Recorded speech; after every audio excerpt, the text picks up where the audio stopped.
Hello, welcome back to R K Dubai YouTube channel. So ಎಲ್ಲರೂ ಹೇಗಿದ್ದೀರಾ? ಚೆನ್ನಾಗಿದ್ದೀರಾ ಅಂದ್ಕೊಂಡಿದ್ದೀನಿ. ನಾವು ಚೆನ್ನಾಗಿದ್ದೀವಿ.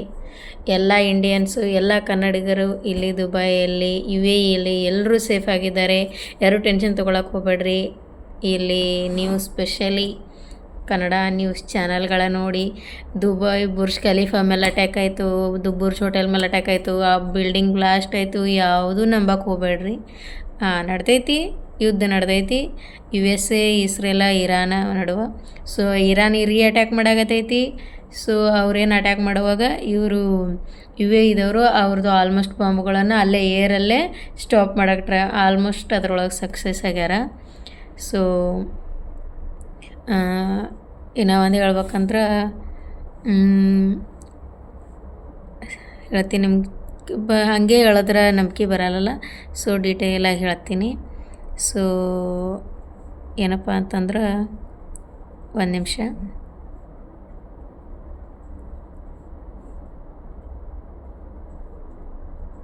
ಇವಾಗ ಕರೆಂಟ್ಲಿ ನಮಗೆ ಗೌರ್ಮೆಂಟ್ ಏನು ಸೂಚನೆ ಕೊಟ್ಟೈತಂದ್ರೆ ಎಲ್ಲ ಪ್ರೈವೇಟ್ ಸೆಕ್ಟ್ರ್ ಏನಿರ್ತಾವೆ ಮನ್ಯಾಗ ಆನ್ಲೈನ್ ಮುಖಾಂತರ ವರ್ಕ್ ಮಾಡ್ರಿ ಅಂತ ಹೇಳ್ಯಾರ.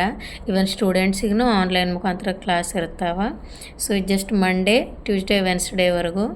ಸೊ 2, 3, 4 ಇಷ್ಟು ಡೇಟಿಗೆ ಕೊಟ್ಟಾರ. ಸೊ ಯಾರೂ ಮನೆಯಿಂದ ಆಚೆ ಹೊರಗೆ ಹೋಗ್ಬೇಡ್ರಿ. ಆದರೆ ಎಲ್ಲರೂ ಸೇಫ್ ಆಗ್ಯದಾರ, ಏನೂ ಪ್ರಾಬ್ಲಮ್ ಆಗಿಲ್ಲ ಯಾರಿಗೂ. So okay, no problem. ಮತ್ತು ಇನ್ನೂ ಒಂದು ಏನು ಹೇಳಿದ್ದಾರೆ ಅಂದರೆ ತೋರಿಸ್ತೀನಿ ನೋಡ್ರಿ. ಇಲ್ಲಿ ನೋಡ್ತಿರಲ್ಲ, ಇರಾನ್ ಒಂದೇ, ಇರ್ಬಿಲ್, ಇಸ್ರೇಲ್, ಜಾರ್ಡಾನ್, ಕುವೈತ್ ಮತ್ತು Qatar, Bahrain, Saudi Arabia, United Arab Emirates ಒಂದೇ ಇಷ್ಟು ಎಲ್ಲದ್ರ ಮೇಲೆ ಅಟ್ಯಾಕ್ ಮಾಡೈತಿ.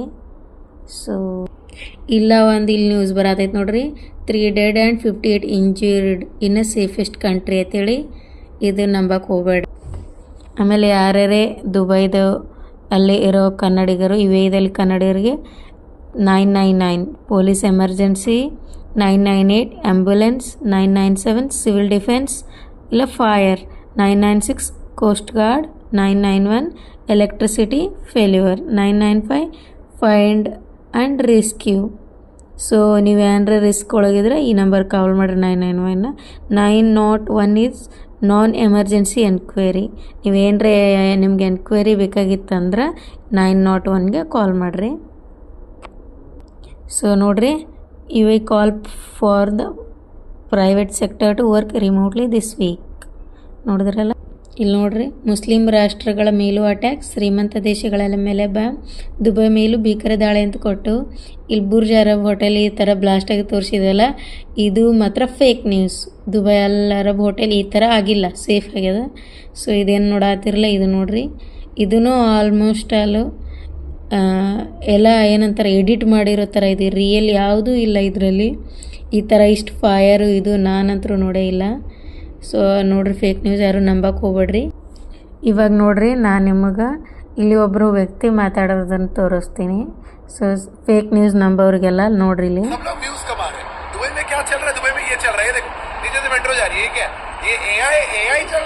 ಮೆಟ್ರೋ ಸ್ಟಾರ್ಟ್ ಐತಿ. गवर्नमेंट ने हमको बता के रखा तुम शेल्टर में रहो. क्यों? क्योंकि इंटरसेप्शन हो रहा है. ऐसा नहीं है कि हमने नहीं देखा ऊपर. लाउड साउंड सुने हमने, क्लाउड हल्का छोटा छोटा स्मोक आता है वो भी ऊपर देखा है. क्यों? क्योंकि मिसाइल्स इंटरसेप्ट हो रहे हैं. मतलब ये अच्छी बात है. देखो, I understand it is okay to be scared, absolutely fine. मैं दुबई में 12-13 साल से हूँ. मैंने ऐसी हालत आज तक नहीं देखी, पहली बार मैं देख रहा हूँ. दीज आर वेरी लाइक अब नॉर्मल सर्कमस्टांसेस, करेक्ट. और लोग क्या कर रहे हैं, वो लोग पासवर्ड वगैरह डाल के रेडी रख रहे हैं, बैग रेडी रख रहे हैं, एसेंशियल जो इन्फ्लुएंसर वगैरह. तुम क्या कंटेंट के लिए क्या कर रहे हो? तुम बैग लेके कहाँ जा रहे हो भाई? कहाँ जा रहे हो पासवर्ड लेके? एयरपोर्ट बंद है मेरे भाई, और एयरपोर्ट बंद रहेगा. क्यों? क्योंकि मिसाइल्स अभी भी इंटरसेप्ट किए जा रहे हैं. जो लोग कह रहे हैं हम लोग स्ट्रैंडेड हो गए, हम तो दुबई में अटक है, हमको यहाँ से निकालो, कैसे निकाले? तुम क्या रिस्क लेंगे क्या फ्लाइट चलाने की ऐसे जोन में? क्या यार, थोड़ा तो समझो, लॉजिक यूज करो. Things will calm down, everything else is normal, it's okay, it's fine. Just have to remain calm. Do not believe in every stupid thing that you see. कल की न्यूज थी, किसी ने बुर्ज खलीफा को इवैक्यूएट करवा, मैं बोल नहीं पा रहा, बुर्ज खलीफा को किसी ने इवैक्यूएट करवा दिया. I try to find the news, मैंने 5-6 आर्टिकल देखे, किसी एक पर्सन ने भी प्रॉपर ऑथेंटिक क्रेडिबल सोर्स को कोट नहीं किया है। ನೋಡಿದ್ರಲ್ಲ, ಇಲ್ಲಿ ನಾ ಹೇಳೋದು ನೀ ಮನೆ ಒಳಗೆ ಕೂತು ಏನು ಹೇಳ್ತಿ, ಅಷ್ಟೆಲ್ಲ ನಡೆದೈತಿ, ನೀವು ನ್ಯೂಸ್ನಾಗ ನೋಡೀವಿ.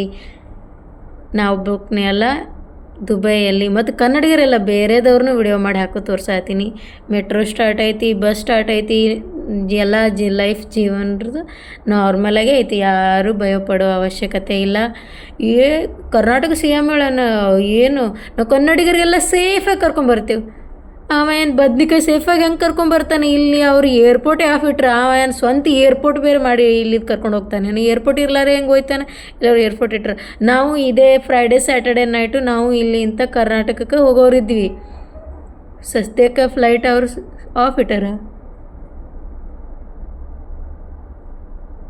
ಸೊ ಯಾರು ಕನ್ನಡಿಗರು ಇಲ್ಲಿ ಯಾವುದೋ ಪ್ರಾಬ್ಲಮ್ನಾಗೂ ಇಲ್ಲ, ಯಾರಿಗೂ ಕಷ್ಟನೂ ಇಲ್ಲ. ಏನಿದ್ರೂ ಆದಷ್ಟು ಪೊಲೀಸರು ಅವರೇ ಬಂದು ಅವರು ಸೊಲ್ಯೂಷನ್ ಕೊಡತ್ತಾರ, ಅವ್ರು ನೋಡತ್ತಾರ. ನಾನು ನಿಮಗೆ ಇನ್ನೊಬ್ಬರು ಫೇಮಸ್ ವ್ಯಕ್ತಿ, ಅವ್ರು ಕರ್ನಾಟಕದವರೇ, ಅವ್ರು ಏನು ಹೇಳ್ಯಾರ ತಿಳ್ಕೊರಿ. ಕರೆಕ್ಟ್ ಇನ್ಫಾರ್ಮೇಶನ್ ಕೊಡಕ್ಕೆ ಬಂದಿದ್ದೀನಿ. ನೋಡಿ, ದುಬೈಯಿಂದ ವಿನೋದ್ ಮಾಡುವ ನಮಸ್ಕಾರ. ಕನ್ನಡಿಗರೇ, ದುಬೈಯಲ್ಲಿ ಬಾಂಬ್ ಆಗ್ತಿದ್ದಾರೆ, ದುಬೈಯಲ್ಲಿ ವಾರ್ ನಡೀತಾ ಇದೆ.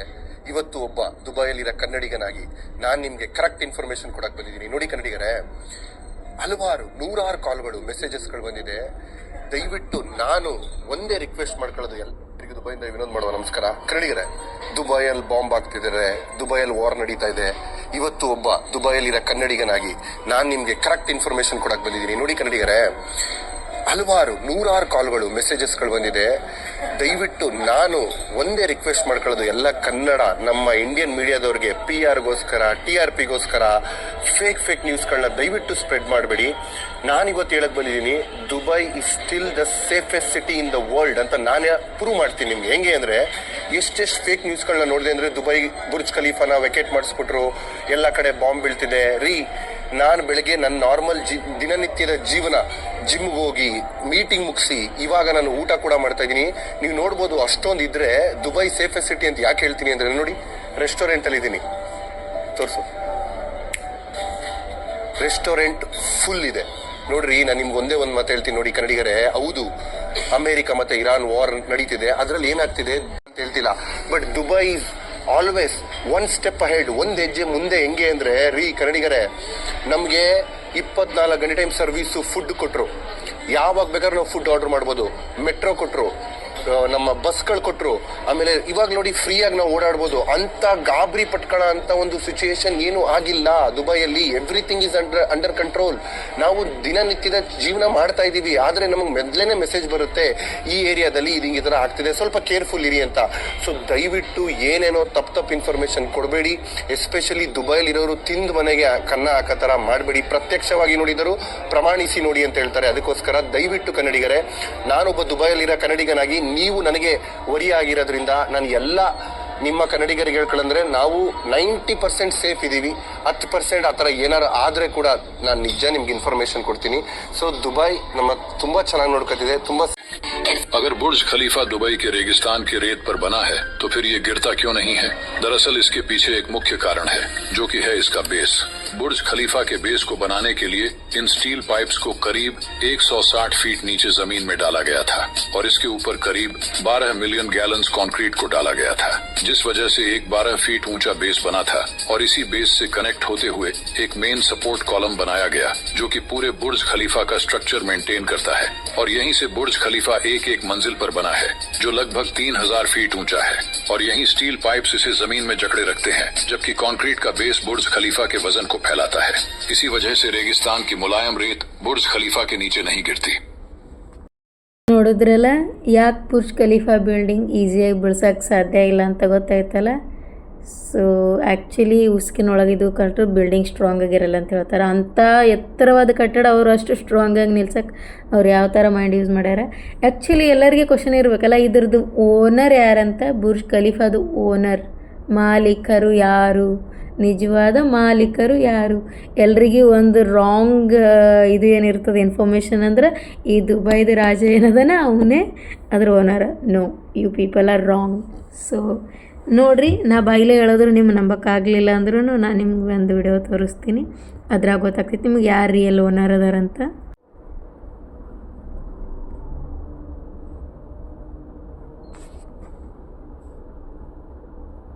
बुर्ज खलीफा, इसका असली मालिक कौन है क्या ये आप जानते हो? बुर्ज खलीफा का कंस्ट्रक्शन 2004 में स्टार्ट हुआ था और 2010 में ऑफिशियली इनॉग्रेट किया गया था। इसकी हाइट है 828 मीटर्स और ये इतनी बड़ी है कि 95 किलोमीटर दूर से भी दिख जाती है। अब आप सोच रहे होंगे ये तो डेफिनेटली दुबई के सुल्तान या कोई रॉयल फैमिली की प्रॉपर्टी होगी, लेकिन नहीं, ऐसा बिल्कुल नहीं है दोस्तों। बुर्ज खलीफा एक पार्टनरशिप प्रोजेक्ट था जिसमें सैमसंग, CNT, B6 और अरब टेक जैसी बड़ी कंपनीज ने मिलकर काम किया था, लेकिन ये कंपनीज ओनर नहीं है। बुर्ज खलीफा एक्चुअली बिलोंग करता है दुबई के एक major real estate company Emaar properties को, और इस कंपनी के चेयरमैन मोहम्मद अलाबार को ही बुर्ज खलीफा बनवाने का पूरा क्रेडिट दिया जाता है। दुनिया की सबसे ऊंची बिल्डिंग।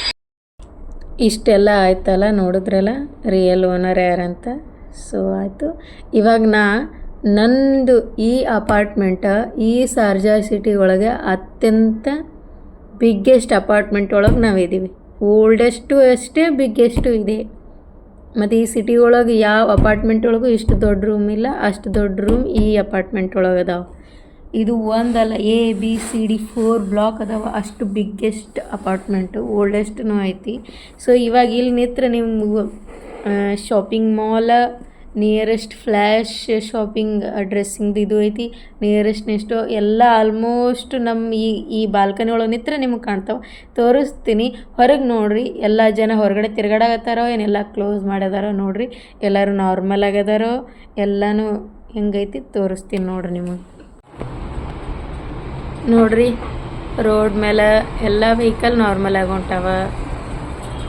ಆಮೇಲೆ ಶಾಪಿಂಗ್ ಕಾಣುತ್ತಲ್ಲ, ಹೈಪರ್ ಮಾರ್ಕೆಟ್, ಜನ ಶಾಪಿಂಗ್ ಹೋಗತ್ತಾರ ಬರತ್ತಾರ, ನಾರ್ಮಲ್ ಆಗೈತಿ. ಇವಾಗ ನೈಟ್ 11:27 ಟೈಮಿಂಗ್, ನೈಟ್ 11:30 ಆಗೈತಿ. ಇದು ವೀಕೆಂಡ್ ಅಲ್ಲ, 1 ಗಂಟೆವರೆಗೂ ಆನ್ ಇರುತ್ತೆ ಶಾಪಿಂಗ್ ಮಾಲ್. ಇಲ್ಲಿ ನೋಡಿ ಎಲ್ಲ ಆನ್ ಇದೆ. ಈ ಸೈಡ್ ಒಂದು ಶಾಪಿಂಗ್ ಮಾಲ್ ಇದೆ. ಇಲ್ಲಿ ನೋಡ್ರಿ ಫ್ಲ್ಯಾಶ್, ಇದು ಒಂದು ಬಟ್ಟೆ ಅಂಗಡಿ, ಇದೂ ಆನ್ ಇದೆ. ಇದು ನೈಟ್ 12 ಗಂಟೆವರೆಗೂ ಆನ್ ಇರುತ್ತೆ. ನೋಡ್ರಿ ಎಲ್ಲ ಜನ ಎಷ್ಟು ನಾರ್ಮಲಾಗಿ 11:30 ಆದ್ರೂ ತಿರ್ಗಾಡಕತ್ತಾರ. ಇಲ್ಲಿ ನೋಡ್ರಿ ರೋಡ್ ಮೇಲೆ ಕಾಣತ್ತದ, ಯಾರು ಜನ ಭಯ ಪಟ್ಕೊಂಡು ಓಡಾಡ್ತಾರ ಕಾಣ್ತದೆ ನಿಮಗೆ. ಟ್ಯಾಕ್ಸಿ ಆನ್ ಐತಿ, ಕಾರ್ ಓಡಾಡಕತ್ತವು ಎಲ್ಲ ನೋಡಿದ್ರಿ. ಸೊ ನಾವು ಆರಾಮಾಗಿದ್ದೆವು. ಸೊ ಆಲ್ಮೋಸ್ಟ್ ಕೆಲವು ಜನ ಇವಾಗ ಏನು ಹೇಳತ್ತಾನ ನೋಡಿ ನ್ಯೂಸ್ ಚಾನಲ್ದಾಗ, ಇಲ್ಲಿ ಕುಂತು ಲೈವ್ ಆಗಿ ಇಂಡಿಯಾ ನ್ಯೂಸ್ ಚಾನಲ್ ಅಥವಾ ಸೋಷಿಯಲ್ ಮೀಡ್ಯಾದಾಗ ನಮ್ಮ ಅಪಾರ್ಟ್ಮೆಂಟ್ ಬಲ್ಲೇ ಇದೆ, ಹೋಯ್ತು ಮಿಸ್ ಎಲ್ಲ. ಯಾವ ಒಂದು ಬಿಲ್ಡಿಂಗ್ ಮೇಲೆ ಹೋಗಿ ಬ್ಲಾಸ್ಟ್ ಆಗಕ್ಕೆ ಬಿಟ್ಟಿಲ್ಲ. ಇವರು ಅದನ್ನು ಏನು ಮಾಡಿದ್ದಾರೆ ಅಂದರೆ ಅಲ್ಲೇ ಮೇಲೇ ಹೊಡೆದು ಉಳಿಸಿದ್ದಾರೆ. ಬರೋದು ಯಾವ್ದು ಅಟ್ಯಾಕ್ ಮಾಡಿದೆ ಅದಕ್ಕೆ ಇವ್ರು ಅಟ್ಯಾಕ್ ಮಾಡಿ ಅಲ್ಲೇ ಹೊಡೆದು ಉಳಿಸಿದ್ದಾರೆ. ಅದ್ರದ್ದೇನೋ ಚೂರು ಪಾರ್ಟು ಅಲ್ಲಿ ಇಲ್ಲಿ ಬಿದ್ದಿರೋದು, ಮತ್ತೇನೂ ಆಗಿಲ್ಲ ಇಲ್ಲಿ. ಸೊ ಎಲ್ಲನೂ 100% ಓಕೆ. ಅಟ್ಯಾಕ್ ನಡೀತಿದೆ, ಆಗ್ತಿದೆ, ಆದರೆ ಯಾರೂ ಭಯ ಪಡೋದು ಇವಾಗ ನೋಡಿ ನಾನು ಭಯಪಡ್ತಿದ್ದೆ ಅನ್ನಿಸ್ತು. ಇವಾಗ 11:30 ನಾನು ನಿಮ್ಗೆ ಹೊರಗಡೆ ತೋರಿಸೋದಲ್ಲ, 11:30ಗೆ ಈ ಥರ ಇದೆ. ಆವಾಗಲೇ 10 ಗಂಟೆಗೆ ತೋರಿಸ್ಬೇಕಾಗಿತ್ತು ನಿಮ್ಗೆ, ಫುಲ್ಲು ರಶ್ ಇರೋದೆಲ್ಲ. ಸೊ ಇವಾಗ ನಮ್ಮ ಯಜಮಾನ್ರು ಮನೇಲಿಲ್ಲ, ಆಚೆ ಹೋಗಿದ್ದಾರೆ. ಒಂದು ವಾಕ್ ಹೋಗಿ ಬರ್ತೀನಿ, ಫುಲ್ ಡೇ ಮನೇಲಿದ್ದಂತ. ಓಕೆ, ಅವ್ರಿಗೆ ನಾಳೆ ಆನ್ಲೈನ್ ಕ್ಲಾಸ್ ಮನೇಲೇ ಇರ್ತಾರೆ. ನನ್ನ ಮಗಳದ್ದು ಆನ್ಲೈನ್ ಕ್ಲಾಸ್ ಇರುತ್ತೆ, ಅವಳು ಮನೇಲಿ ಇರ್ತಾಳೆ. ಜಸ್ಟ್ ಅವಳು ಅದು ಯಾಕೆ ನಮಗೆ ಗೌರ್ಮೆಂಟ್ ಅದು ಹೇಳಿದ್ದು ಅಂದರೆ, ನಮ್ಮ ಮನೆಯಲ್ಲೇ ಇದ್ದು ಕ್ಲಾಸ್ ತೊಗೊಳ್ಳಿ, 1-2 ಡೇಸ್ ತೊಗೊಂಡ್ರೆ ಏನಾಗಲ್ಲ. ಕೋವಿಡ್ ಟೈಮಲ್ಲಿ 1 ಮಂತ್ 3 ಮಂತ್ ಅಷ್ಟೆಲ್ಲ ಮನೆಯಲ್ಲೇ ಆನ್ಲೈನ್ ಕ್ಲಾಸ್ ತೊಗೊಂಡಿದ್ದಾರಂತೆ. ಇವಾಗೇನು ಜಸ್ಟ್ 2-3 ಡೇಸ್ ತೊಗೊಳಕ್ಕಾಗಲ್ವ? ಯಾರು ಸೇಫ್ ಆಗಿರಲಿ ಮನೇಲಿದ್ದರೆ ಅಂತೇಳಿ ಅವರು ಅಡ್ವಾನ್ಸ್ ನಮ್ಮ ಬಗ್ಗೆ ಕೇರ್ ಮಾಡಿ ಹೇಳಿದ್ದಾರೆ. ಸೊ ಯಾರೂ ಭಯಪಡೋಕ್ಕೆ ಅವಶ್ಯಕತೆ ಇಲ್ಲ. ಓಕೆ, ಬಿಟ್ಬಿಡೋಣ ಅದ್ರ ಬದಲು. ಸೊ ಇವಾಗ ನನಗೇನು ಗೊತ್ತಿದೆ ಒಂದು ಸ್ವಲ್ಪ ನಾಲೆಜ್ ಹೇಳಿದೆ, ನಿಮಗೆ ನಂಬಿಕೆ ಬರಲಿ ಅಂತ ಒಂದು ಸ್ವಲ್ಪ ವಿಡಿಯೋ ಮುಖಾಂತರನೂ ತೋರಿಸ್ದೆ ಅಲ್ಲ. ಓಕೆ, ಮತ್ತು ನಿಮ್ಗೆ ಇನ್ನೂ ಒಂದು ಟಿಪ್ಸ್ ಹೇಳ್ತೀನಿ. ಯಾರಾದರೂ ಇಲ್ಲಿ ಬಂದವರು, ಟೂರಿಸ್ಟಾಗಿ ಬಂದವರು, ನಿಮಗೆ ಇನ್ಫಾರ್ಮೇಷನ್ ಇರಲಿ ಅಂತ ಹೇಳ್ತೀನಿ. ನೀವು ಯಾವುದೋ ಒಂದು ಪ್ಲೇಸಿಗೆ ಹೋಗಿ ವಿಸಿಟ್ ಮಾಡ್ಬೇಕಂದಿರ್ತೀರಿ. ಇವಾಗ ನೀವು ಒಂದು ಪ್ಲೇಸಲ್ಲಿ ಇರ್ತೀರಲ್ಲ, ಹೋಟೆಲು, ಅಲ್ಲಿ ನೀವು ಬುರ್ಜ್ ಖಲೀಫಾ ಹೋಗಬೇಕು ಅಥವಾ ಇಂಥ ಒಂದು ಟೂರಿಸ್ಟ್ ಪ್ಲೇಸ್ ನೋಡೋಕೆ ಹೋಗಬೇಕು. ಏನು ಮಾಡ್ತೀರಾ ನೀವು? ಟ್ಯಾಕ್ಸಿಯಲ್ಲಿ ಮಾತ್ರ ಹೋಗೋಕ್ಕೆ ಹೋಗಬೇಡಿ. ಟ್ಯಾಕ್ಸಿ ಸ್ಟಾರ್ಟಿಂಗ್ ನೀವು ಇನ್ನೂ ಕಾರಲ್ಲಿ ಕೂತಿರ್ತೀರ, ನಮ್ಮ ಮೀಟ್ರ್ ಆನ್ ಆಗಿರಲ್ಲ, 5 ದಿರಮಿಂದ ಸ್ಟಾರ್ಟ್ ಆಗುತ್ತೆ, ಗೊತ್ತಾಯ್ತಾ? ಸೊ ಟ್ಯಾಕ್ಸಿ ಯಾರು ತಗೊಳಕ್ಕೆ ಹೋಗಬೇಡಿ. ನೀವು ಕಡಿಮೆ ಬಜೆಟಲ್ಲೇ ಟೂರ್ ಮಾಡಬೇಕಂದ್ರೆ ಅದು ಟೂರಿಸ್ಟ್ ಏಜೆನ್ಸಿ ಅದೇನಿರುತ್ತಲ್ಲ, ಸೊ ಒಂದೊಂದು ಪ್ಲೇಸಿಗೆ ಹೋಗೋಕ್ಕೆ ಒಂದೊಂದು ಕಂಪ್ನಿ ಇರುತ್ತಲ್ಲ, ಅಲ್ಲಿಂದ ಬುಕ್ ಮಾಡಿ. ಇವಾಗ ನೀವು ಡೆಸರ್ಟ್ ಸಫಾರಿ ಹೋಗ್ಬೇಕು ಅಂದ್ಕೊಂಡಿದ್ದೀರಾ, ಶಾರ್ಜಾ ಡೆಸರ್ಟ್ ಸಫಾರಿ. ನೀವು ಡೆಸರ್ಟ್ ಸಫಾರಿದು ಸಾಕಷ್ಟು ಬುಕ್ ಮಾಡೋಕ್ಕೆ ಅವಕಾಶ ಸಿಗುತ್ತೆ ನಿಮ್ಮ ಫೋನಲ್ಲಿ. ಬುಕ್ ಮಾಡಿದ್ರೆ ಅವರು ನೀವಿರೋ ಹೋಟೆಲ್ಗೆ, ನೀವಿರೋ ರೆಸಾರ್ಟ್ಗೆ ಅಲ್ಲೇ ಬಂದು ನಿಮಗೆ ಟೈಮಿಂಗ್ ಹೇಳಿರ್ತಾರೆ, ಈ ಟೈಮಿಗೆ ರೆಡಿ ಇರಿ ಅಂತ. ಅಲ್ಲೇ ಬಂದು ಪಿಕ್ ಮಾಡ್ಕೊಂಡು ಹೋಗ್ತಾರೆ, ಅದೆಲ್ಲ ತೋರಿಸಿ ವಾಪಸ್ ನಿಮ್ಗೆ ಅಲ್ಲೇ ಬಂದು ಡ್ರಾಪ್ ಮಾಡಿ ಹೋಗ್ತಾರೆ. 79 ದಿರಮ್ ತೊಗೋತಾರೆ.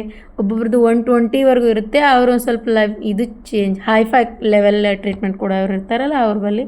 ಇಲ್ಲ ನಿಮ್ಗೆ ಇದು 79 ದಿರಮ್ ಲೋ ಆಗಿ ಟ್ರೀಟ್ ಮಾಡೋಂಗಿಲ್ಲ, ಗುಡ್ ಆಗಿರುತ್ತೆ. ಎಷ್ಟೊತ್ತು ಟೈಮ್ ನಾನು ಹೋಗಿ ವಿಸಿಟ್ ಮಾಡಿದ್ದೀನಿ, ತುಂಬ ಎಂಜಾಯ್ ಮಾಡ್ತೀರಾ ನೀವು. ಸೊ ಈ ಥರ ನೀವು ಸ್ವಲ್ಪ ಬಜೆಟ್ ಕಡಿಮೆ ಮಾಡ್ಬೇಕಂದ್ರೆ ಸ್ವಲ್ಪ ಈ ಥರ ಏನಾದರೂ ಇನ್ಫಾರ್ಮೇಷನ್ ಇಟ್ಕೊಂಬಿಡಿ. ಓಕೆ, ನಾನು ನಿಮಗೆ ಇನ್ನೂ ತುಂಬ ವಿಷಯಗಳು ವಿಡಿಯೋ ಮಾಡಿದ್ದೀನಿ ಅಪ್ಲೋಡ್ ಮಾಡೋಕ್ಕೆ. ಬಟ್ ಸದ್ಯ ಸಿಚುವೇಷನಲ್ಲಿ ಏನಾಗ್ತಿದೆ ಅಂದರೆ ಇದ್ರ ಬಗ್ಗೆನೇ ನಮ್ಮ ಫ್ಯಾಮಿಲಿ ಟೆನ್ಷನು, ಇವನ್ ನಮ್ಮ ಯಜಮಾನ್ರ ಮನೆ ಫ್ಯಾಮಿಲಿ ಟೆನ್ಷನ್. ಬೆಳಗ್ಗೆ ನಾವು ಮಲ್ಕೊಂಡಿದ್ವಿ, ಆಗ ಕಾಲ್ ರಿಸೀವ್ ಮಾಡಿಲ್ಲ ಅಂತ ನಮ್ಮ ಯಜಮಾನ್ರ ಅಪ್ಪ ಅವ್ರು ಫುಲ್ ಟೆನ್ಷನ್ ಮಾಡ್ಕೊಂಡು ನನಗೆ ತುಂಬ ಸಲ ಕಾಲ್ ಮಾಡಿಬಿಟ್ಟಿದ್ರು. ಸೊ ಈ ಥರ ಎಲ್ಲ ಟೆನ್ಷನ್ ಮಾಡ್ಕೊಳ್ಳೋ ರೀಸನ್ನೇ ಅವ್ರು ನೋಡ್ತಿರೋದು ಅಲ್ಲಿ ಸೋಷಿಯಲ್ ಮೀಡಿಯಾ ಅಥವಾ ನ್ಯೂಸ್ ಚಾನಲ್ದಿಂದನೇ ಅವ್ರಿಗೆ ಆ ಟೆನ್ಷನ್ ಆಗ್ತಿರೋದು. ನಾವು ನೋಡಿದ್ರೆ ಇಲ್ಲಿ ಫುಲ್ಲ ಆರಾಮಾಗೇ ಇರ್ತೀವಿ. ಸೊ ಯಾರು ನಂಬಕ್ಕೆ ಹೋಗಬೇಡಿ, ಪ್ರತ್ಯಕ್ಷ ಕಂಡ್ರೂ ಪ್ರಮಾಣಿಸಿ ನೋಡುವಂತಿದೆ. ಇದಂತೂ ನೀವು ಪ್ರತ್ಯಕ್ಷವಾಗಿ ನೋಡಿರಲ್ಲ. ನಿಜವಾಗ್ಲೂ ಹೇಳ್ತೀನಿ, ಅದೇನು ಬುರ್ಜ್ ಅಲ್ ಅರಬ್ ಹೋಟೆಲ್ ಬರ್ನಾಗ ಇದೆಲ್ಲ ಹಾಕ್ತಿದ್ದಾರಲ್ಲ ನ್ಯೂಸ್ ಚಾನಲ್ದವರು, ಇದು ನಿಜವಾಗ್ಲೂ ಒಳ್ಳೆಯದಲ್ಲ.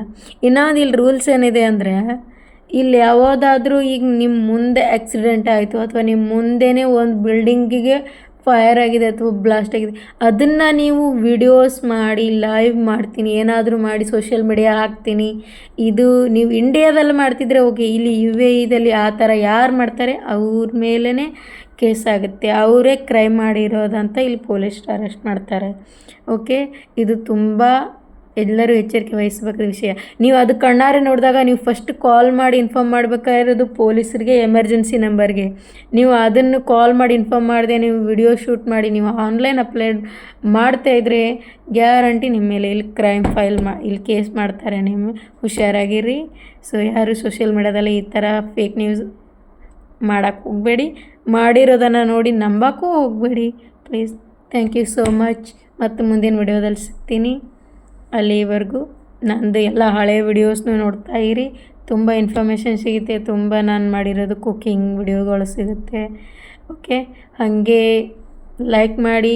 ಯಾರಾದರೂ ಫಸ್ಟ್ ಟೈಮ್ ಈ ವಿಡಿಯೋ ನೋಡ್ತಾ ಇರೋದ್ರೆ ಸಬ್ಸ್ಕ್ರೈಬ್ ಆಗಿ. ನಿಮಗೆ ಯಾರಾದರೂ ಫ್ರೆಂಡ್ಸು ರಿಲೇಟಿವ್ಸ್ ಇರ್ತಾರೆ, ಅವ್ರಿಗೆ ಇದ್ರ ಬಗ್ಗೆ ಕನ್ಫ್ಯೂಷನ್ ಇರುತ್ತಲ್ಲ, ಅವರಿಗೂ ಈ ವಿಡಿಯೋನ ಶೇರ್ ಮಾಡಿ. ಓಕೆ, ಅವರು ನನ್ನ ಚಾನಲ್ ಸಬ್ಸ್ಕ್ರೈಬ್ ಆಗಿ. ತುಂಬ ಧನ್ಯವಾದಗಳು. ಮತ್ತೆ ಮುಂದಿನ ವಿಡಿಯೋ ಸಿಗ್ತೀನಿ.